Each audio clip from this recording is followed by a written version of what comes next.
welcome to a brand new edition of Switch with your resident geek Ankit and our resident beauty Naomi Datta. Thanks, Ankit. Thank you for that flattering introduction. I'm getting used to it. I hear it in my sleep now. But coming back to Switch, it's April.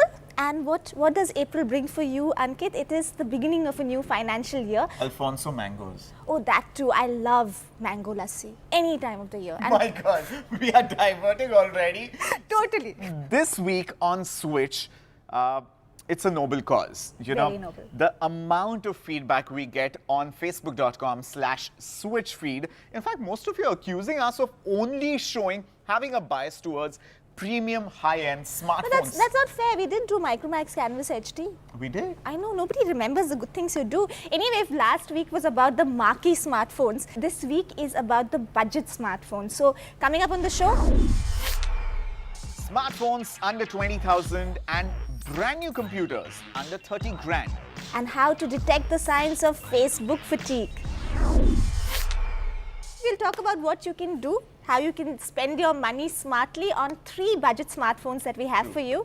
Ankit, you want to tell them what the phones are, or should we just get into the story? I think we'll dive in, but rest assured that there's a smartphone for every budget on every operating system this time. Check it out. The bright, young colored set of Lumia phones are back and they are on a budget. So if you wanted Nokia's Windows 8 smartphone and were scabbing for cash, do meet the Nokia Lumia 620, Nokia's most affordable Windows 8 phone. This entry-level smartphone has a 3.4-inch 800 by 480 pixel TFT touchscreen and runs the vibrant Windows 8. The screen has a pleasant 245 ppi resolution, which is surprisingly not too far from Apple's Retina display. This little guy has 512 megabytes of RAM, 1 GHz dual-core Snapdragon S4 Plus processor, 8 GB of internal storage and 64 GB of expandable memory through a micro SD card. The 620 comes with a basic 5 megapixel camera with LED flash, autofocus and a front-facing VGA camera.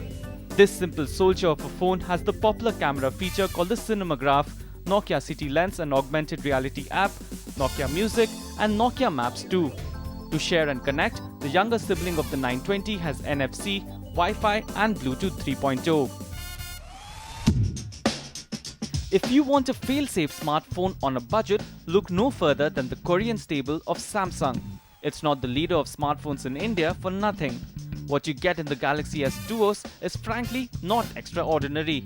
But then, so isn't your budget. Galaxy S Duos packs in quite the hardware for its price. A 4-inch touchscreen, a 5 megapixel camera, decent 3G and Wi-Fi performance, full-blown Android ice cream sandwich experience, Samsung's quirky yet functional TouchWiz user interface, an average battery life, and the best of all, dual SIM capabilities. Yup, this is the only dual SIM phone in our arsenal of budget smartphones. But Samsung, please hire some new designers. It's becoming increasingly difficult to tell one Galaxy from the other. No pun intended. Now if you're willing to stretch your budget to 20,000 rupees, then take a look at Intel's Xolo X1000. And this one seduces us with its gorgeous looks. The rubberized back makes sure you never want to put this phone down, and the screen is just hot. The phone has a gorgeous 4.7-inch curved LCD display with a 720 by 1280 pixel resolution. To render pictures on this resolution and multitask, the X1000 has its native 2 GHz Intel mobile processor. Xolo X1000 runs on Android's Ice Cream Sandwich 4.0 OS that can be upgraded to Jelly Bean. It has 1 GB of RAM, 8 GB of internal memory that is complemented with up to 32 GB of micro SD card storage. Xolo has an 8 megapixel primary camera with a 1.3 megapixel snapper for the front-facing camera utilities. It also flaunts a 1080p Full HD video recording capability. But this beauty has all the brains and the right sensors for a great Android smartphone experience within a tight budget. I am personally rooting for the Intel Xolo X1000. It's absolutely amazing what it packs in a budget of 18 to 19,000. Now, it shouldn't really matter to you if Qualcomm or ARM or Intel makes the processor, but where it does matter is Intel For Intel, this is a very, very high stakes game. So even though there is ice cream sandwich version of Android that comes preloaded on this, they will do everything possible to get Jelly Bean as soon as possible, because they know you're missing out on features like Google Now and, you know, replying to your emails on Gmail from the notification panel itself. How cool is that? But for me, you know, I'm a Nokia enthusiast. So for me, you personally use the Lumia 610. Yes, I do, and I think this works great. Solid operating system, Windows 8. I think Nokia has really pitched its star to the Windows 8 platform, and I think this works for me. Nice, colorful. So will Naomi Datta upgrade from the Lumia 610 to the Lumia 620? We will find out. But before that, we're going to tell you about the best computing devices that you can get on a budget under 30,000. If you're an Android fan, then there's no doubting that you love the Google Nexus 7. The Nexus 7 is a Google device that provides you with the best Android experience. Google's tablet runs on stock Android operating system, which means that you'll get your hands on the latest Android OS version before anyone else does. Google's Nexus 7, which is actually made by Asus, comes with some of the best specs and a jaw-dropping price tag. The Nexus 7 runs on the quad-core 1.2 GHz Cortex-A9 processor and backed by 1 GB RAM. Google's Nexus 7 is available in 16 GB and 32 GB variant. Sadly, there's no microSD card slot to expand its memory.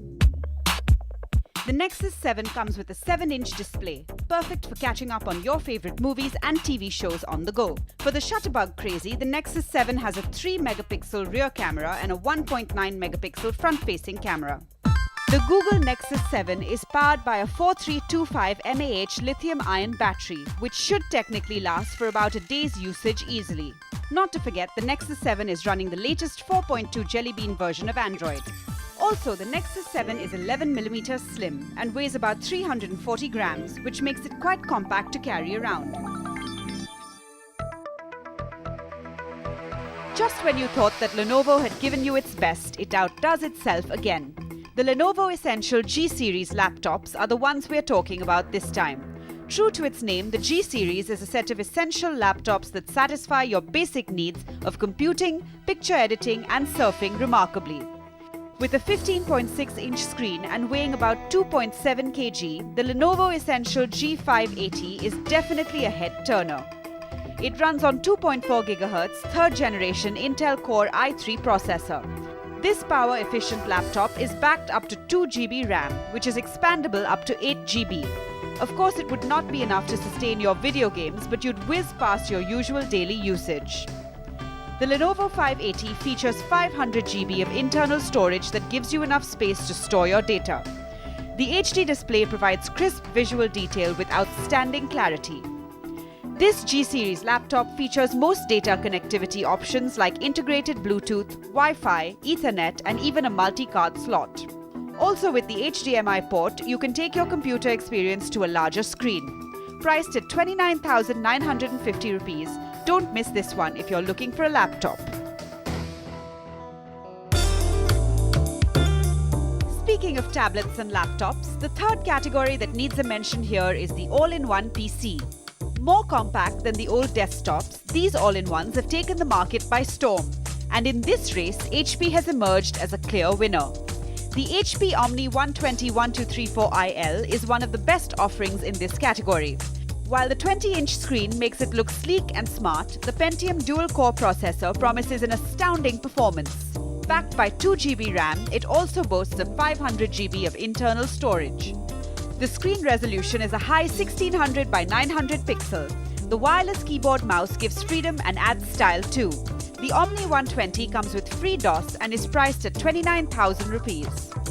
The HP Omni 120 is undoubtedly a complete computing device. And all of this in less than 30,000 bucks makes it a complete value for money package. Okay, time for a break now, but after that we're going to tell you about apps which increase your productivity and decrease your budget.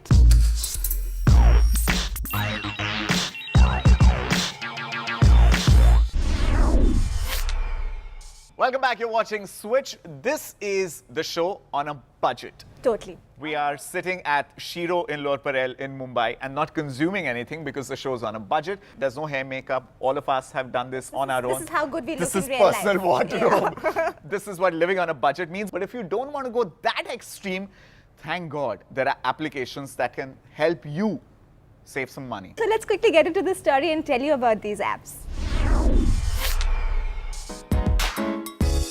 Since we're talking about spending wisely, we couldn't have possibly missed out on personal finance apps. Tracking your expenses is usually a hassle, and that's when apps like Expense Manager come in handy. Expense Manager is a free Android app that lets you manage your personal finance on the go.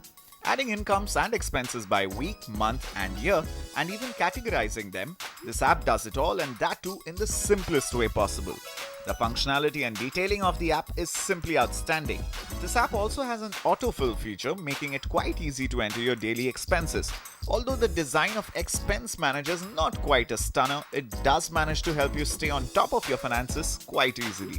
So if you're tired of chasing your CA or maintaining a book of accounts, just get your very own Expense Manager on your Android phone. So now that you've successfully learned how to manage your finances, how about using them to buy things you fancy? Available on Android and iOS for free, Fancy is a mobile app that lets you catalog things you like on the internet. It lets you sign up using Twitter, Facebook accounts or via email. Once signed in, you can browse through various products across various categories like fashion, DIY, and crafts, arts, and more. A simple tap lets you add the item to your collection, so every time you like those aviators or that fancy new gadget on Fancy, you can buy it off your credit card or PayPal. So do we fancy this fancy app? Of course, why not? It's all about putting your money where your fancy is, right? Come on, enough of this austerity. We've made them save their money. Now we want you to blow up your money on these ridiculously wonderful, outrageous games. I'm just saying these things because I had many adjectives to put together. That's true, and video games generally evoke a lot of emotion. Yes, so there are two games that we have up for review: God of War Ascension and Tomb Raider. Go check them out.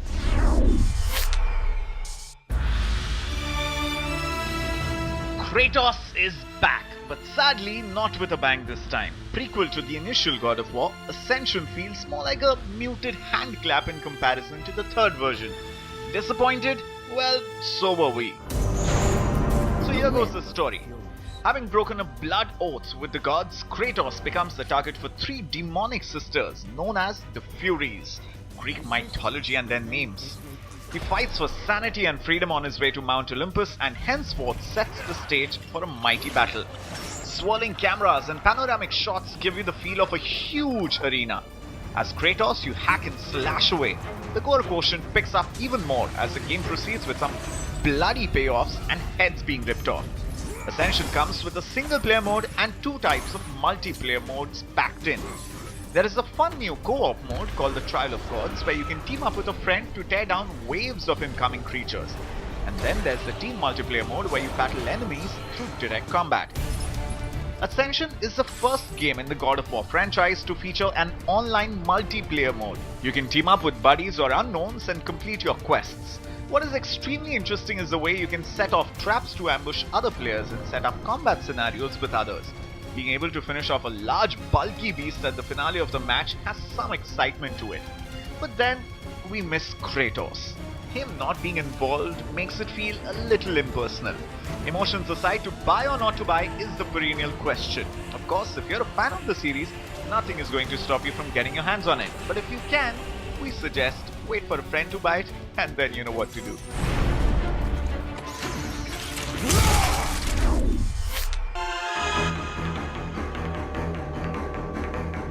Much has been mentioned about the game Tomb Raider and its protagonist Lara Croft.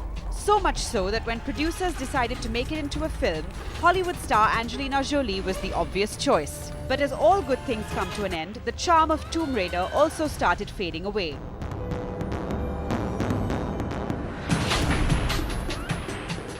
Well, not really, because Tomb Raider has just got a makeover and is rocking the game world like never before.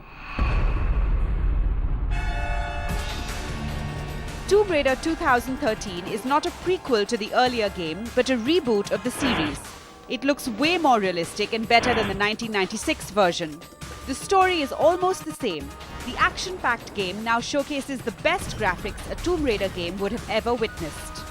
Lara Croft sets out on the first expedition of her life to look for the lost kingdom of Yamatai.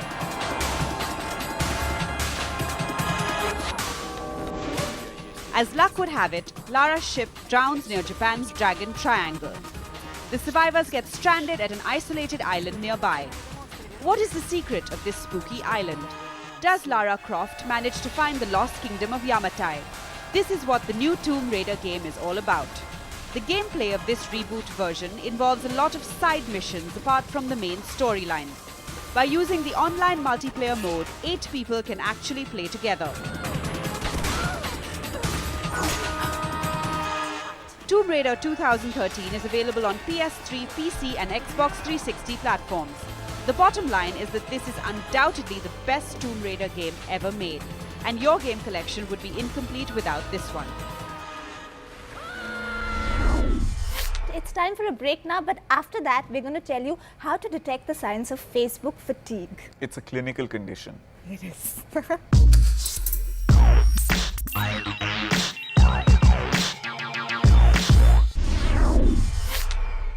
Welcome back. You're watching Switch with Naomi and Ankit, and this week has been extremely hectic at Menlo Park in California, HQ for Facebook, where Uncle Zuckerberg showcased the brand new avatar of Facebook on Android.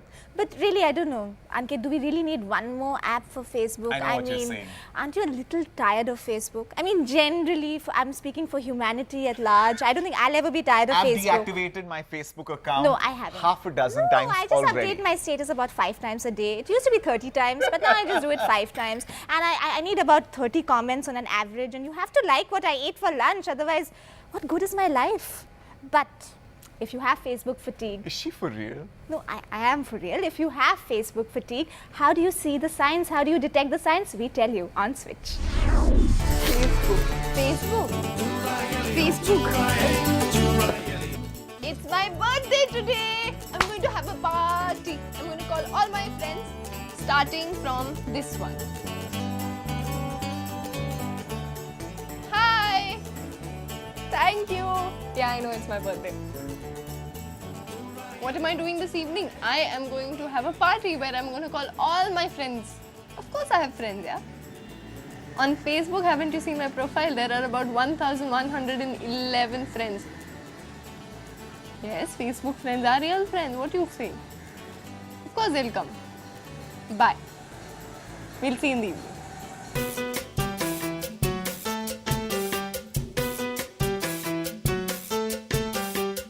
Anyway, so let me see what's happening on Facebook today.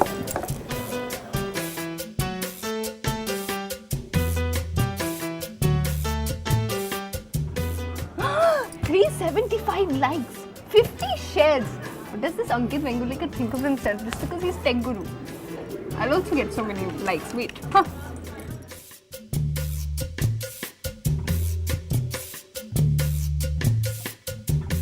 Copy and paste. Now let's see who gets more likes. Why isn't anyone commenting? One comment. You're going to be sued for plagiarizing content for Facebook status, and you'll be notified about the court hearing. Look at this.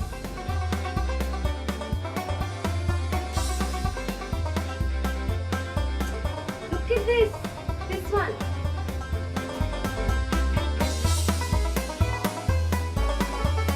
You know what I had for lunch? This is yummy. Check what I had for dinner. Actually, even greater. Petition, Do you save know? the environment. Do you want to go? It's actually Do you want to go? It's actually very important. It is very very important. It is very You just need like awesome. 500. Buffet was awesome. So even if you're fatigued of Facebook, don't forget about us on Facebook, because that's where we get most of our ideas from. In fact, our idea on budget smartphones came from the feedback that you give us on our Facebook page. Isn't that right? Absolutely. Facebook.com/switchfeed, Twitter.com/switchfeed. Keep the conversation going throughout the week over there. And next week, you don't want to miss out on Switch at all. It's my personal passion project, a photography special of Switch. everything that you wanted to know about cell phone photography. Are they good enough? Do they hold a candle in front of DSLRs or digicam? So really this debate on how many megapixels are enough and what is not enough, we're going to resolve that debate conclusively. We're also going to tell you about the best camera phones, the best digicams, the best DSLRs, the works on our photography special next week. In case you've missed out on any of our episodes, you need to log on to youtube.com/CNBC TV 18. Good news for you guys. On Windows Phone 8, now there's Temple Run and there's WhatsApp. We're going to help her download that. Till next week then. Catch you guys on Switch.